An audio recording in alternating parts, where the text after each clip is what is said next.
Selamat sore para angler Nusantara. Sebelumnya seluruh kru Mancing Mania mengucapkan selamat tahun baru 2017. Selamat pagi. Maaf saya terlambat ini. Dan kali ini kembali saya akan mencoba spot-spot baru freshwater di Kabupaten Mimika, Papua.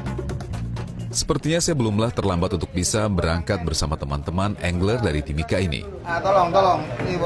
Ini kita sekarang di Timika sama teman-teman pemancing-pemancing dari Timika. Ada yang dari gunung dia. Dari Tebal Ketupura turun sama teman-teman. Kita hari ini rencananya mau mancing tilapia. Ikan mujair. Katanya mujairnya besar-besar, Pak ya? Iya. Besar-besar. Saya mau lihat besar kan. Sepertinya teman-teman pemancing Timika sudah selesai merangkai mata kail untuk memancing mujair Timika yang terkenal memiliki ukuran jumbo. Berangkat!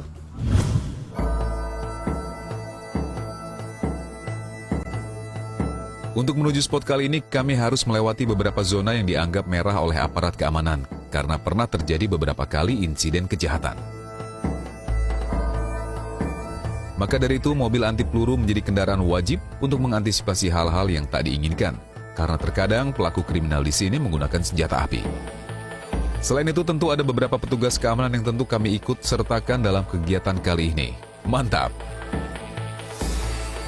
Sebelum masuk spot, terlebih dulu amunisi tempur untuk strike mujair harus kami siapkan. Yap, apalagi kalau bukan umpan lumut yang memang menjadi makanan utama ikan omnivora tersebut. Ini kita mau cari umpan. Ini umpan untuk ikan mujair itu lumut. Ini lumutnya banyak sekali. Jadi kita nggak usah beli. Kita cari lumut sendiri. Ini teman-teman lagi cari lumut nih ke bawah. Ini makanannya ikan mujair. Tak sembarang lumut harus berupa lumut segar dan bersih. Itu sebabnya hanya lumut di bagian permukaan lah yang kami ambil. Ternyata pilih-pilih juga ya mujair-mujair di sini. Mantap!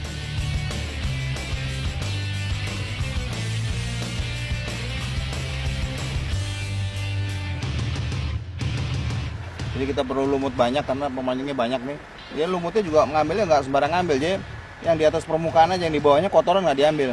Makanya di sini di daerah Papua ini kenapa mujairnya besar-besar, karena sebenarnya makanannya melimpah. Jadi ikannya cepat berkembang biak. Dia malah teman-temannya pernah dapat yang satu mujair satunya tuh 5 kilo. Itu monster tuh. Karena ini habitatnya masih terjaga, nggak ada racun, nggak ada bom. Jadi banyak makanan, makanya ikan besar-besar.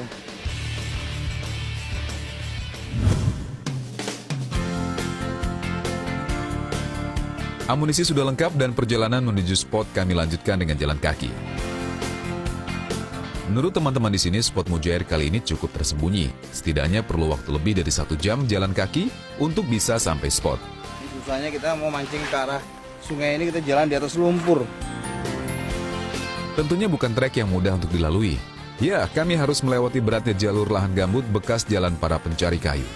Beberapa kali saya pun terjeblos dalam lumpur gambut karena salah pijak. Jalur yang licin membuat saya juga harus bisa menjaga keseimbangan tubuh supaya tidak terpeleset dan jatuh. Memang luar biasa jalur masuk sungai tempat mujair dan gurame kali ini.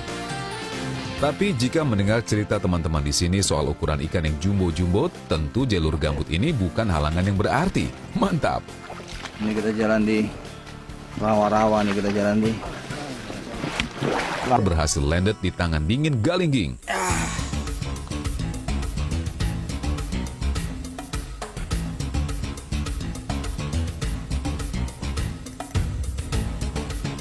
Mancing Mania, mantap.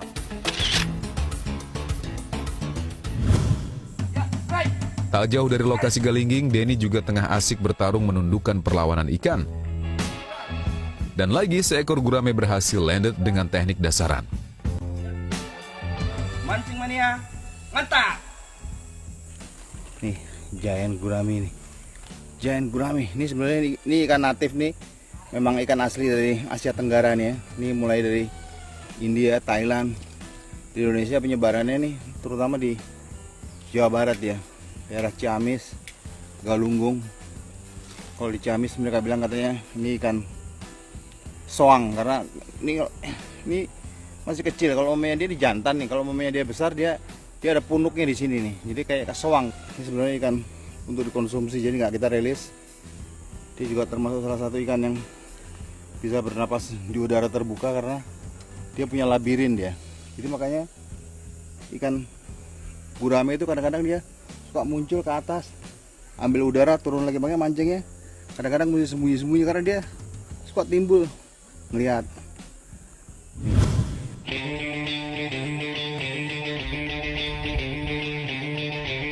Inilah asiknya memancing mujair atau gurame. Begitu umpan masuk air, tinggal memantau joran. Begitu mendapat sambaran, tali otomatis akan mengencang dan ujung joran tentu akan melengkung. Woi, Kali ini Dewi Keberuntungan juga berpihak ke saya. Fish on, Mas Bro. woi, ini kayaknya lumayan nih size-nya nih. Ya, meski bukan top predator, tapi tarikan ikan terasa cukup kuat di piranti ringan ini.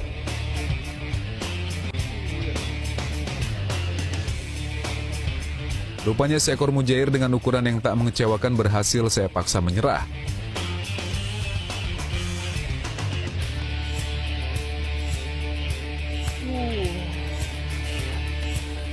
Ini kita cari-cari nih.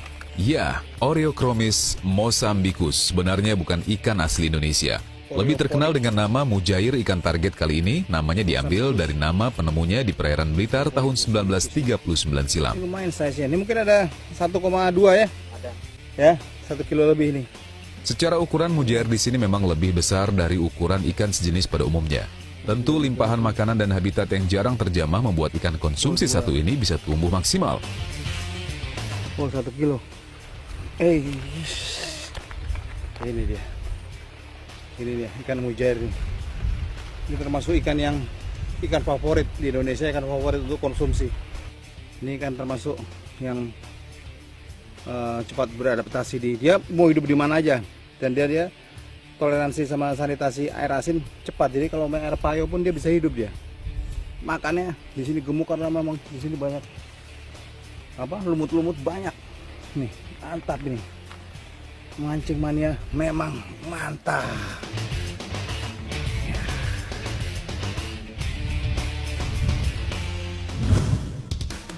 Di spot kolam sebelah, Tarno yang memasang beberapa joran benar-benar dibuat sibuk mengarahkan ikan. Sementara di sisi lain, Tony juga sibuk memaksa ikan mendekat ke arah kakinya. Sedikit berendam tentu membuat Tony lebih leluasa dan cepat dalam mengatasi perlawanan ikan.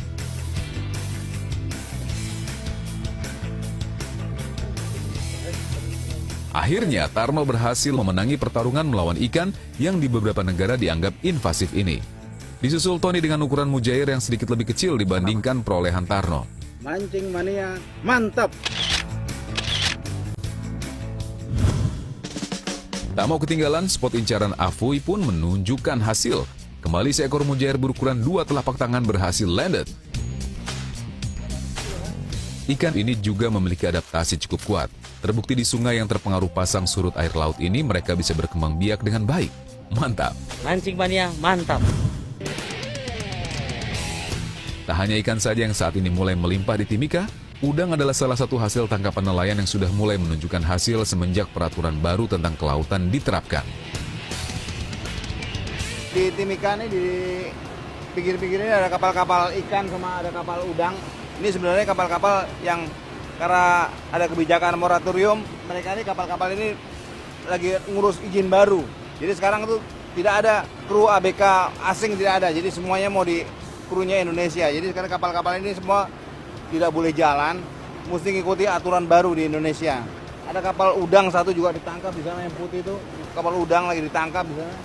Jadi sekarang ikan ini banyak melimpah karena sekarang diatur, benar-benar diatur cara kapal-kapal troll ini menangkap ikannya, diatur semuanya, nggak sembarangan nangkapnya.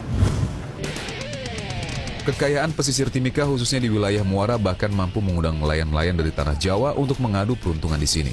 Hasilnya jangan ditanya Mas Bro, udang jenis Tiger Prawn dan Banana Prawn cukup melimpah untuk dikirim ke luar Timika. Tak heran memang jika para nelayan dari Pantura Jawa ini mulai mengadu nasib di Timika sini. Oh, jadi udang itu campuran dia, ada Tiger Prawn sama Banana Prawn. Mana lebih mahal? Oh ini ya, coba bisa lihat. Oh, Ini yang mahal, Pak. ini apa nih? Tiger. Tiger Prawn nih. Oh, ini namanya lobster. Ini Tiger Prawn ini. Jadi kok Bapak ini kok bisa tahu di sini ya tempatnya udang? Kan biasanya orang mancing cari udang di bawah, di pinggir. Hah? Pakai selam. Oh, jadi waktu datang Iya. selam dulu. Iya. Lihat apa? Kita dengerin ikan. Oh, dengar biasa saja gitu, kedengaran. Iya. Kalau dia rame seperti apa suaranya? Kayak suara kok kayak gitu, kayak suara ayam gitu, Ah, kok gitu. kayak ayam bertelur kayak. Itu berarti rame. Rame, betul rame. Bahkan untuk bisa mendapat hasil maksimal, mereka punya cara sendiri. Ya, sebelum menebar dan membentangkan jaring udangnya, mereka tak segan-segan menyelam lebih dulu untuk melihat potensi di bawah sana. Cara tersebut mereka anggap cukup efektif, karena tidak akan menebar jaring di tempat yang memang tak ada udang buruan mereka. Biasanya mereka mulai turun setelah subuh dan baru akan naik ke darat menjelang tengah hari. Ikan tawar. Tembakan kalau di sini namanya ikan tawar. Jadi tekniknya mereka bahwa dia spotnya di sini spotnya bagus apa tidak, dia menyelam dulu. Dia menyelam, dia dengerin suaranya. Kalau ada suara ribut kokok, dibilang katanya kayak suara ayam. Jadi ikan-ikan ini banyak nih, berarti ikan ini lagi makan udang. Berarti di sini udangnya banyak. Baru dia pasang jaring. Jadi jaringnya itu dia turunkan. Dia turunkan jaringnya kira-kira 30 meter, terus jaringnya itu dikasih pelampung, jaringnya jalan sendiri, dia awasi. Baru nanti jaringnya diangkat lagi. Gitu Pak ya? Iya. Benar. Sekarang nih menyelam ada tidak? Ini. Lagi ini Pak, arusnya lagi kencang Pak. Oh, menyelam bahaya? Kalau pagi. Kalau pagi. Oh, dia menyelamnya pagi, jadi saya suruh menyelam juga nggak mau, dia tahu bahaya juga. Saya mau, saya pikir dia setiap saat mau menyelam, tapi dia nggak bisa menyelam. Dia tahu resiko juga kalau lagi ini arus besar kan, dia nggak mau. Jadi kalau pagi-pagi belum ada arus, dia menyelam, dia dengerin. Kalau ada suara ini kokok, berarti di sini tempatnya udang. Baru dia menyelam. Jadi dia nggak lempar lepas jaring sembarangan dia. Gitu. Soalnya sini banyak karang Pak. Tapi semenjak kapal-kapal penangkap ikan yang ilegal itu ditangkepin, hasilnya gimana? Ini juga. Sekarang ini melimpah sekali untuk nelayan kecil. Setelah kapal-kapal besar itu ditangkap. Jadi kita orang-orang Jawa banyak sekali yang datang ke Timika ini. Selama kan nangkapnya di Jawa kan, Jawa Di banyak. Jawa kan Nah, berkurang, kebanyakan perahu di sana. dia bilang katanya dia ini dari Jawa pemancing, sekarang begitu mereka tahu bahwa di daerah Papua ini semenjak illegal fishing ditangkapin banyak kapal tenggelam kan, jadi sini melimpah nih, udang ikan melimpah. Jadi mereka kesini, kita tanya kenapa nggak nyari di Jawa, ya dia bilang katanya di Jawa kebanyakan nelayan daripada ikannya. Wah, luar biasa ini. Iya. Menurut mereka, musim terbaik untuk udang adalah antara bulan Maret hingga Mei dan Agustus hingga Oktober. Saat itulah para nelayan udang di pesisir Timika ini benar-benar panen tiger dan banana prawn. Mantap!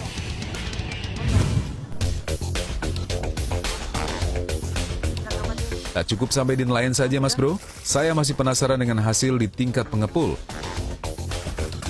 Jika dari satu nelayan bisa mendapat 1 hingga 2 cool box, bagaimana dengan para pengepul? Dan benar sekali, hasil pengumpul dari beberapa nelayan benar-benar terlihat cukup melimpah di saat bukan musim terbaik. Hanya dari 3 nelayan saja, hasil di tempat pengepul yang saya singgahi ini cukup luar biasa.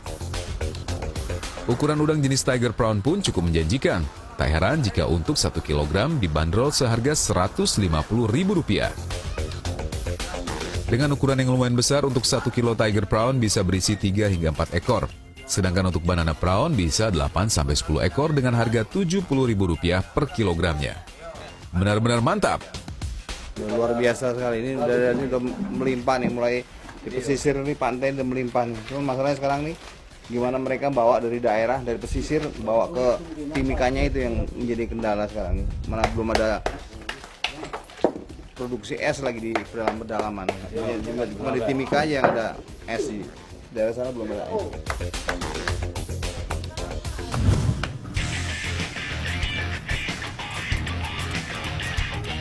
Rasa penasaran saya terhadap potensi pesisir Timika belum berhenti Mas Bro. Kali ini saya ingin mencoba adu tarik melawan para predator freshwater di wilayah Muara. Ya, target kali ini adalah si kakap putih, dan kalau beruntung tentu bisa adu tarik juga dengan black bass-nya Timika. Menyusuri pesisir selatan Timika sebenarnya ada banyak spot muara yang cukup potensial, tapi spot Namarepa adalah tujuan utama kami.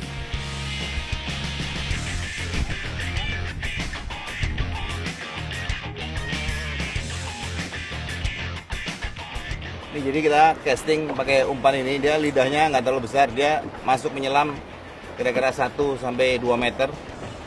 Karena sekarang air pasang, jadi sebenarnya nggak ada masalah, tapi dia banyak ranting-ranting. Jadi memang dia kita lempar ke pinggir-pinggir ranting-ranting ini karena ini tempat persembunyiannya mereka nih. Ranting-ranting batang-batang pohon ini. Kita pakai umpan yang menyelam ini, dia jalan dan ini bunyi-bunyi nih.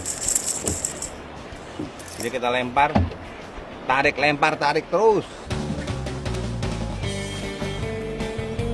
Saat memancing dengan teknik casting, tentu kita harus benar-benar memahami karakter ikan target dan bisa membaca kondisi spot. Pemilihan umpan yang tepat tentu akan memperbesar peluang kita untuk strike ikan target. Pada umumnya, ikan-ikan wilayah muara sangat suka dengan umpan-umpan yang bisa berenang di kedalaman air saat ditarik.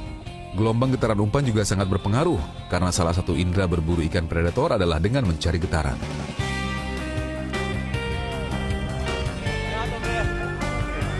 Kali ini usaha Sansan datang dari Jayapura tidaklah sia-sia. Sekali lempar dan langsung umpan minnow-nya mendapat sambaran kuat.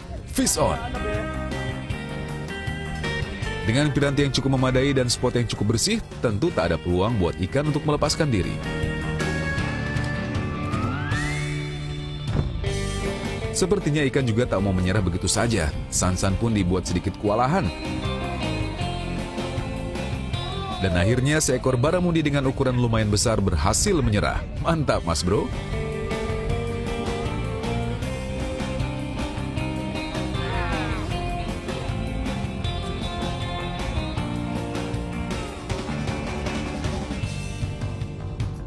Mancing mania mantap.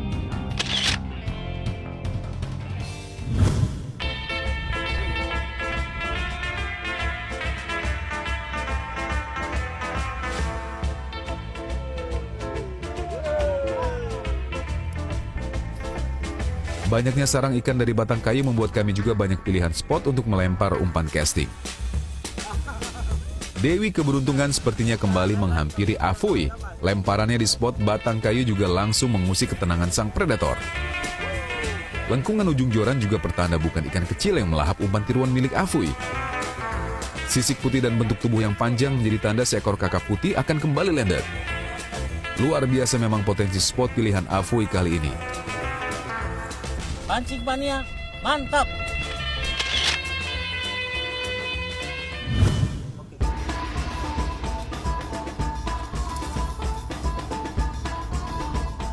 Mantap. Akhirnya double strike mendatangi saya dan Bada. Dari tarikannya saya yakin kalau si baramundilah yang tengah bertarung melawan saya. Bagi-bagi di baramundinya di sini luar biasa sekali. Besar sih nggak terlalu besar, tapi lumayan. Double strike.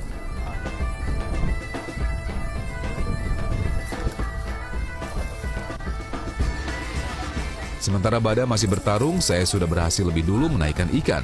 Meski memiliki gigi yang cukup halus, namun kakap putih atau baramundi tetaplah seekor predator. Baramundi si akap. Ini dia ini bisa sampai berumurnya kira-kira sekitar 25-30 tahun. Dia bisa sampai 180 cm, hampir 2 meter. Beratnya katanya ada yang bisa sampai 40 kilo ini. Ini penyebarannya hampir di seluruh, dari mulai India, Cina, Jepang sampai Asia Tenggara, Australia, utara Australia. Mancing mania, mantap!